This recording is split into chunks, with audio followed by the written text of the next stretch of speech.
Why you shouldn't go to the gym or use a trainer. Of course, there's nothing wrong with using the gym or trainers if you want to build muscles that burn sugar. But if you want to build muscles that burn fat, you need to take a different approach. And of course, some trainers know how to do this properly, but very few. If you are a trainer and would like to learn how to help people build fat-burning muscles the right way, contact me and I'll be glad to teach you. If you complete my training successfully, I'll gladly refer patients to you. First, let's look at 3 of the arguments for using a trainer and lifting weights, and why these arguments are misguided. When you build more muscle, which is a higher metabolic rate than other tissues, allowing you to burn more calories each day just by having more muscle mass. 2.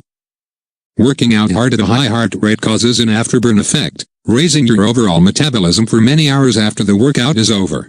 3. High-intensity interval training HIIT working out at maximal effort for short bursts has lots of scientific studies that prove it is healthier and more effective than aerobic workouts. Debunk 1. More muscle does raise your resting metabolic rate, but burning more calories does not lead to weight loss because you will just accidentally eat more food. It's not fully under your control.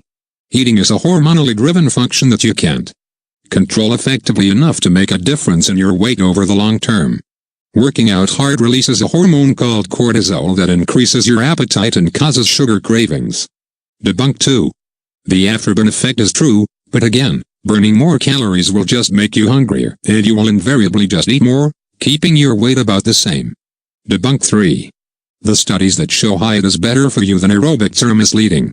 They compare one group of exercisers doing HIIT for a total of 12 minutes per week to another group of aerobic exercisers who run for several hours each week.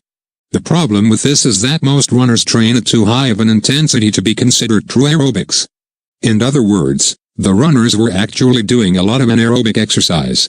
Anaerobic workouts tear down the body. So in this case, the HIIT group did better because they were only tearing down their bodies for 12 minutes each week, whereas the runners were tearing down their bodies for 2 to 3 hours per week. Of course, micro-trauma to the muscles is what helps them grow. The key term is micro. If you get sore from your workout, you did more than micro-trauma. You did unnecessary damage to the muscle and put unnecessary stress on your adrenals. There are 2 types of muscle: fat burning and sugar burning. You can build the type you want by following specific guidelines. No pain, no gain is a myth. So building muscle is bad? No.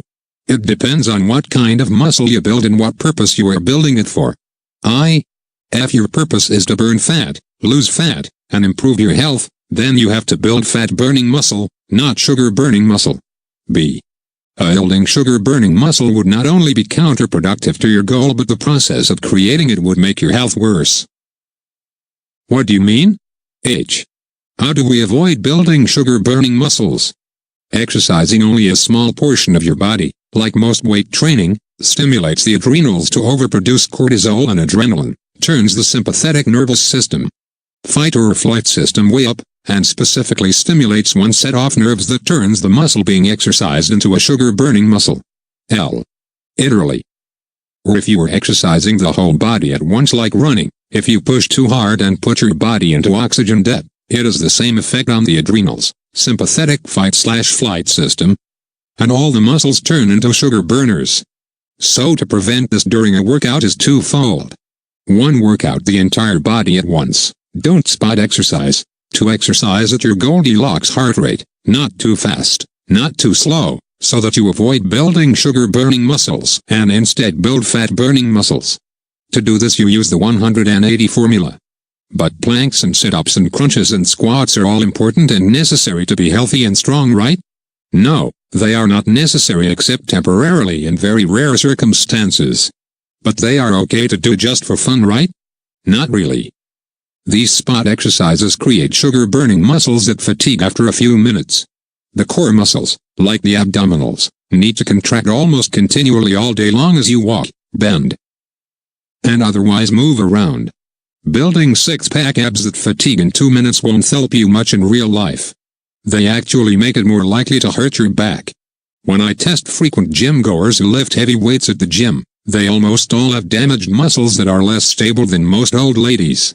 Don't get me wrong, bodybuilders are very strong in short bursts, but very weak when asked to perform slow and steady tasks, The ones that are required to prevent injury during daily life.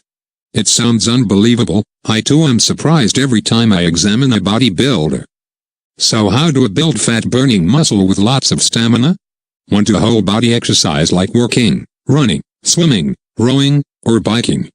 2. Use a heart rate monitor to make sure you are at the optimal aerobic fat-burning intensity. It's called the 180 formula. Part of the 180 formula includes a 10-minute warm-up and a 10-minute cool-down, without which it won't work. 3. Eat whole unprocessed foods. Avoid junk food. Eat foods low on the glycemic index. Low insulin foods, and eat lots of healthy fats like olives, avocados, coconuts, fatty fish, etc. How does diet affect the type of muscle I build during my workout? If you eat lots of simple carbs, sugars, and high glycemic foods that stimulate insulin release like most runners, you will build sugar-burning muscles even if you exercise correctly. If you eat low glycemic foods and good fats, you will build fat-burning muscles even if you don't exercise that much. What are some of the other dangers of exercising even a little bit too hard? For those with a history of health problems, exercising too hard often can trigger a relapse of old symptoms, sometimes ferociously. Every month or two a patient, whom I had previously helped recover from illness, will return to my office with a major relapse. We question and detail the circumstances. The relapse happens after starting a new workout routine, often at the gym or with a trainer. They were feeling so good and wanted to take their health to the next level. But unfortunately they were stimulating too much adrenal and sympathetic fight/flight and building sugar-burning muscles. The adrenals produce large amounts of cortisol at first, in order to compensate for all the damage being caused to the muscles. The cortisol makes them feel really good. But after 3-4 weeks of this, their adrenals can't keep up and cortisol levels drop. At this point the proverbial turds hit the fan. The immune system kicks in high gear trying to repair all the muscle damage, but it goes overboard and starts to attack the remnants of their old health condition, flaring up the symptoms again. Part of the precipitation is reemergence of sugar ingestion sparked by the initial cortisol spikes. Cortisol increases appetite and sugar cravings. So is anaerobic exercise like lifting weights ever a good idea? Yes, if your goal is to win bodybuilders competitions, if you are training to run the 100-meter dash, and certain sports require it. Also, once you spend 3-6 months building your aerobic muscle base, you can safely begin to add in anaerobic stuff like weights or sprints. I can't really see the need for the average person to do this. The risk of injuring yourself is high. If you really want to, here's an article that walks you through how to do this safely and sanely here.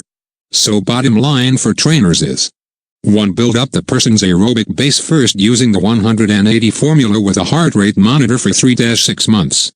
2. If you still want to add weights, do it after the aerobic base is completed. 3. Do as much stuff with the whole body working in gravity as possible. 4. Err on the side of free dumbbells or kettlebells while standing rather than machines sitting or lying down. 5. Weights and anaerobics. Anything that isolates muscles or gets the heart rate over the 180 formula is usually anaerobic. Should only be about 10% of total workout time each week. Looking forward. Years in health. Dr. Compais Fresno Chiropractor 559-930-1034.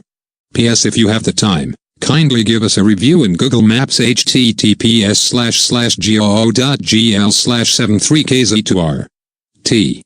Hanks. Fresno Chiropractor Neuro-Emotional Hyperbaric Light Therapy Homeopathy. Chelation.